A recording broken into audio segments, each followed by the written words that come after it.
दोस्तों, आप सभी ने यह अक्सर सुना ही होगा कि मनुष्य को उसके अच्छे बुरे कर्मों का फल भोगना ही पड़ता है। लेकिन आज की इस वीडियो में जानेंगे कि क्या माँ बाप के अच्छे और बुरे कर्मों का फल पुत्र को भोगना पड़ता है। तो दोस्तों, जैसे औलाद अच्छा या बुरा कर्म करती है तो उसे उनके माता पिता को भोगना पड़ता है, ठीक उसी प्रकार माता पिता के अच्छे और बुरे कर्मों का फल उनकी औलाद को मिलता है और उन्हें भोगना पड़ता है। तो दोस्तों, आज की वीडियो बहुत ही महत्वपूर्ण और ज्ञानवर्धक होने वाली है, तो कृपया वीडियो में अंत तक जरूर बने रहे। तो चलिए कहानी को शुरू करते हैं। एक समय की बात है, एक महान तपस्वी अपने आश्रम में रहता था। एक दिन उसकी पत्नी ने पूछा, स्वामी, क्या माता पिता के अच्छे और बुरे कर्मों का फल उनकी संतान को भोगना पड़ता है? तभी महात्मा ने कहा, हे देवी, माता पिता के अच्छे और बुरे कर्मों का फल उनकी संतान को अवश्य ही भोगना पड़ता है। आज मैं आपको एक प्राचीन कथा सुनाता हूं, जिसे सुनने के बाद आपको पता चल जाएगा कि कैसे माता पिता के अच्छे और बुरे कर्मों का फल उनकी औलाद को मिलता है और उन्हें भोगना पड़ता है। फिर महात्मा ने कथा को सुनाना आरंभ करते हैं और कहते हैं, हे देवी, प्राचीन समय की बात है, एक गांव में एक गरीब आदमी रहता था। वह बहुत ही गरीब था, किसी तरह से मेहनत मजदूरी करके अपने घर का पालन पोषण करता था। उसे मजदूरी में दिन भर काम करने के बाद 50 रुपए मिलते थे। उसमें से वह 25 रुपए रोजाना दान करता था और 25 रुपए में अपने परिवार का पालन पोषण करता था। इस प्रकार कुछ समय बीतने के बाद उसके घर में एक लड़के का जन्म हुआ। उस गरीब आदमी के परिवार में अब कुल 3 सदस्य हो गए, दोनों पति पत्नी और एक लड़का। अब धीरे धीरे उनके पालन पोषण में उस आदमी को समस्या होने लगी, क्योंकि इधर दिन प्रतिदिन महंगाई बढ़ती जा रही थी। फिर महात्मा ने कहा, हे देवी, एक दिन की बात है, उस आदमी के लड़के ने अपने पिता से पूछा, पिताजी, आप रोजाना 50 रुपए कमाते हैं, जिसमें से आप 25 रुपए रोज दान कर देते हैं, और 25 रुपए में हम अपना गुजारा कैसे कर पाएंगे? उस आदमी को चुपचाप देखकर उसकी पत्नी ने कहा, बेटा, ऐसी कोई बात नहीं है। तुम्हारे पिताजी रोज 50 रुपए कमाते हैं और 25 रुपए दान कर देते हैं। ये तुम्हारे लिए ही दान करते हैं, दूसरों के लिए नहीं। लेकिन वह लड़का इस बात को नहीं समझ पाया, क्योंकि वह लड़का बहुत ही छोटा सा था। महात्मा ने कहा, हे देवी, इसी तरह से कुछ समय बीतता गया और उस गरीब आदमी का लड़का धीरे धीरे बड़ा होने लगा और उस लड़के की उम्र 7 वर्ष की हो गई। इधर एक दिन वह आदमी काम करके शाम के समय वापस अपने घर लौट रहा था। तभी रास्ते में एक काला भैंसा आया और आकर उस गरीब आदमी को मारने लगा। उस भैंस के मारने की वजह से उस आदमी की वहीं पर मृत्यु हो गई। जब उस आदमी की पत्नी और उसके लड़के को पिता की मृत्यु की खबर मिली तो उनको बड़ा दुख हुआ। फिर एक दिन उस गरीब आदमी के लड़के ने अपनी माँ से पूछा कि माँ, हमारे पिताजी कहाँ चले गए हैं? उस गरीब आदमी की पत्नी ने कहा कि बेटा, तुम्हारे पिताजी हम सबको छोड़कर यमपुरी में यमराज के पास चले गए हैं। तब बेटे ने कहा, जब पिताजी थे तो रोजाना 50 रुपए कमाते थे और 25 रुपए की बचत करते थे। हमारा पालन पोषण उसी 25 रुपए में करते और बाकी के 25 रुपए वह दान करते थे। अब हमारा पालन पोषण कैसे होगा? कैसे हमारा पेट भरेगा? फिर माँ ने अपने बेटे से कहा, बेटा, जिस घर में गरीबी होती है उसका कोई सहायक नहीं होता है। उससे सभी दूर भागने लगते हैं सिवाय भगवान के, क्योंकि वही गरीबों के सहायक होते हैं। फिर बेटे ने अपनी माँ से कहा कि माँ, ऐसा मत सोचो, मैं यमराज के पास जाऊंगा और अपने पिताजी को वापस लेकर आऊंगा। हमारी गरीबी देखकर यमराज को हमारे ऊपर अवश्य दया आ जाएगी और वह हमारे पिताजी को मेरे साथ अवश्य भेज देंगे। फिर महात्मा ने कहा, हे देवी, उस छोटे से बच्चे की बात पर उसकी माँ ने ध्यान नहीं दिया। फिर एक दिन की बात है, उस गरीब आदमी की पत्नी अपने लड़के को घर पर अकेला छोड़कर गांव में काम करने के लिए चली गई। और उधर जो उसका लड़का था, उसने मन में सोचा कि मैं यमराज के पास जाता हूं और अपने पिताजी को लेकर आता हूं। ऐसा सोचकर वह लड़का अपने पिताजी को लाने के लिए अपने घर से चल देता है। उस लड़के को चलते चलते काफी समय बीत गया। फिर उसे थकान का अनुभव हुआ और वह एक बहुत ही विशाल आम के पेड़ को देखकर उसकी छाया में जाकर के बैठ गया। तभी उस आम के पेड़ ने मनुष्य की आवाज में कहा कि बेटा, तुम कौन हो और कहां जा रहे हो? मेरी छाया में आज तक तुम्हारे जैसा कोमल बालक नहीं आया है। फिर उस लड़के ने कहा कि मैं एक गरीब आदमी का बेटा हूं और अपने पिताजी को लाने के लिए यमराज के पास जा रहा हूं।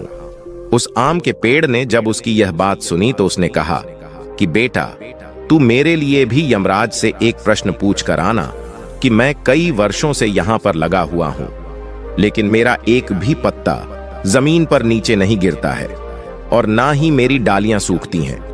मैं कितने वर्षों तक और यहां पर खड़ा रहूंगा? मैंने अपने पूर्व जन्म में ऐसा कौन सा पाप किया था जिस कारण से मुझे इस योनि से मुक्ति नहीं मिल पा रही है? इसका कौन सा कारण है?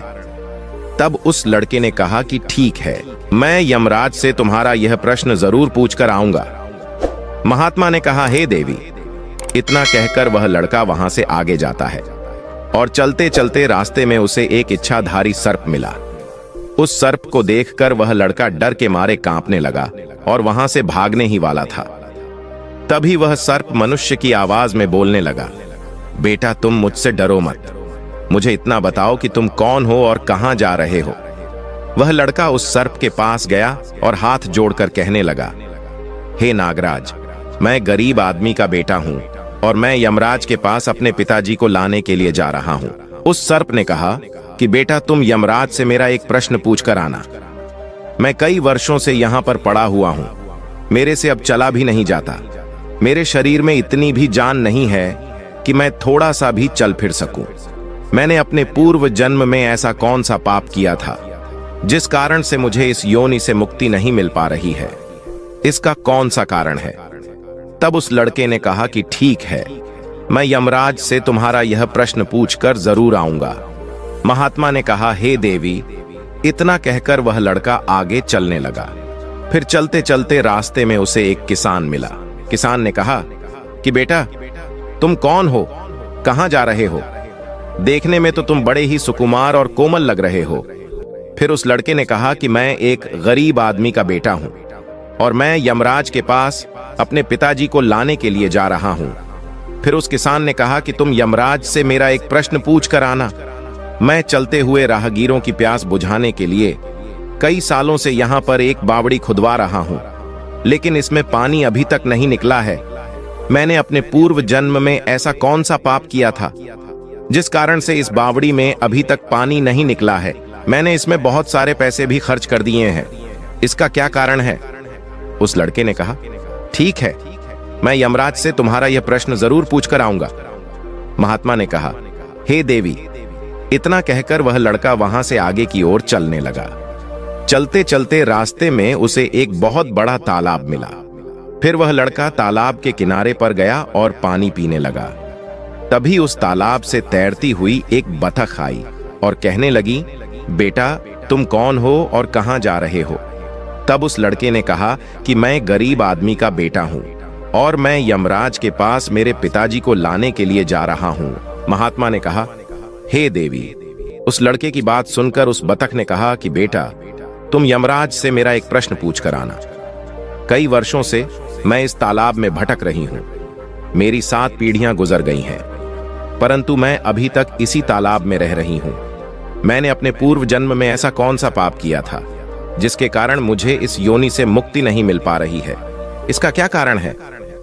तब उस लड़के ने कहा, ठीक है, मैं यमराज से तुम्हारा यह प्रश्न जरूर पूछकर आऊंगा। इतना कहकर वह लड़का वहां से आगे की तरफ बढ़ने लगा। चलते चलते तालाब के दूसरे किनारे पर पहुंच गया। दूसरे किनारे पर जब वह पहुंचा तो उसने देखा कि एक मरा हुआ बगुला वहां पर पड़ा हुआ था। जब वह लड़का उस मरे हुए बगुले को लांघ कर जाने लगा तो वह मरा हुआ बगुला कहने लगा, बेटा, तुम कौन हो और कहां जा रहे हो? उस लड़के ने उसकी आवाज सुनकर कहा कि मैं एक गरीब आदमी का लड़का हूं और मैं यमराज के पास अपने पिताजी को लाने के लिए जा रहा हूं। उस बगुले ने कहा कि तुम यमराज से मेरा एक प्रश्न पूछ कर आना कि मेरा शरीर कई वर्षों से इस तालाब के किनारे पर ही पड़ा हुआ है। कभी पानी की लहर आती है तो मेरा शरीर तालाब के अंदर चला जाता है और पानी की लहर से वापस तालाब के बाहर निकलकर किनारे पर आ जाता है। ना तो मेरा शरीर गलता है और ना ही सड़ता है। इतने सालों से जैसे का तैसा ही है। मैंने अपने पूर्व जन्म में ऐसा कौन सा पाप किया था जिसके कारण मुझे इस शरीर से मुक्ति नहीं मिल पा रही है, और इसका क्या कारण है? उस लड़के ने कहा, ठीक है, मैं यमराज से तुम्हारा यह प्रश्न जरूर पूछकर आऊंगा। महात्मा ने कहा, हे देवी। इतना कहकर वह लड़का वहां से चलने लगा और वहां से चलते चलते यमपुरी में पहुंच गया और वहां पहुंचकर यमराज को प्रणाम किया और हाथ जोड़कर कहने लगा, हे यमराज, मेरे पिताजी कहां पर है? जब मेरे पिताजी घर पर थे तो वह रोजाना 50 रुपए कमाते थे, जिसमें से 25 रुपए तो दान कर देते थे और 25 रुपए में से हम लोगों का पालन पोषण करते थे। लेकिन अब मेरे पिताजी घर पर नहीं हैं, तो मैं और मेरी मां भूखे मर रहे हैं। आप उन्हें जल्दी से मेरे साथ हमारे घर पर भेज दीजिए। महात्मा ने कहा, हे देवी। फिर यमराज ने उस लड़के की बात सुनकर कहा, ठीक है, मैं तुम्हारे पिताजी को घर पर भेज दूंगा, पहले तुम यहां पर बैठो। यमराज ने उस लड़के को अपने पास में बिठाया और उसको भोजन कराया। भोजन कराने के बाद पूछा कि तुम्हें और क्या चाहिए। फिर उस लड़के को रास्ते में जो जो मिले थे उनके प्रश्न यमराज से पूछे। यमराज ने उन सभी के प्रश्नों का उत्तर दिया और कहा कि बेटा, तुम जाते समय उन सबको उनके उत्तर बताते जाओ। फिर यमराज ने कहा कि बेटा, तुम अपने घर पर जाओ, तुम्हारी मां तुम्हारा इंतजार कर रही है, तुम्हारे पिताजी तुम्हारे घर पर पहुंच जाएंगे। फिर वह लड़का यमराज को प्रणाम करके वहां से वापस अपने घर के लिए चलने लगा। चलते चलते रास्ते में सबसे पहले उसे वहीं मरा हुआ बगुला मिला, जो तालाब के किनारे पर पड़ा हुआ था। उस लड़के को देखकर वह मरा हुआ बगुला कहने लगा, बेटा, क्या तुमने यमराज से मेरा प्रश्न पूछा था? तब उस लड़के ने कहा, हाँ, मैंने यमराज से तुम्हारा प्रश्न पूछा था। यमराज ने कहा कि तुम पहले बहुत बड़े विद्वान थे, परंतु तुमने किसी को भी अपना ज्ञान नहीं बताया। अब मर गए हो, वह ज्ञान तुम्हारे अंदर ही अंदर खौल रहा है। जब तक तुम अपना ज्ञान किसी को नहीं बताओगे, तब तक तुम्हारी आत्मा को शांति नहीं मिलेगी। महात्मा ने कहा, हे देवी। फिर उस मरे हुए बगुले ने कहा कि बेटा, अब ऐसी हालत में मेरे पास ज्ञान लेने के लिए कौन आएगा? तुम मेरा ज्ञान ले लो।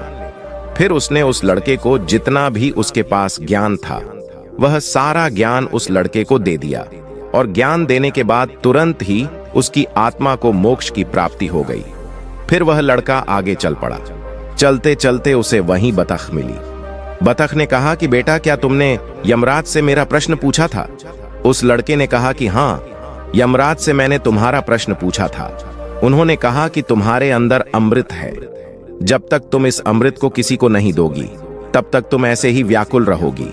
बतख ने कहा कि बेटा, अब कौन मिलेगा मुझे, तुम ही मेरा अमृत ले लो। फिर बतख ने अपना अमृत उस लड़के को दे दिया, और अमृत देते ही उस बतख की आत्मा को मोक्ष की प्राप्ति हो गई। इसी तरह से वह लड़का वहां से आगे बढ़ने लगा। फिर चलते चलते रास्ते में उसे वही किसान मिला जो राहगीरों के लिए बावड़ी खुदवा रहा था। उस किसान ने जैसे ही उस लड़के को देखा तो बड़े प्रेम से हाथ जोड़कर के कहने लगा कि बेटा, क्या तुमने यमराज से मेरा प्रश्न पूछा था? उस लड़के ने कहा, हाँ, पूछा था। यमराज ने कहा कि आपके घर में एक जवान कन्या कुंवारी बैठी हुई है। जब तक आप उस लड़की का विवाह नहीं करोगे और कन्यादान नहीं करोगे, तब तक इस बावड़ी में पानी नहीं निकलेगा। पहले जो तुम्हारा कर्म है उसे पूरा करो। जो ईश्वर ने तुमको दायित्व सौंपा है उस पर ध्यान दो।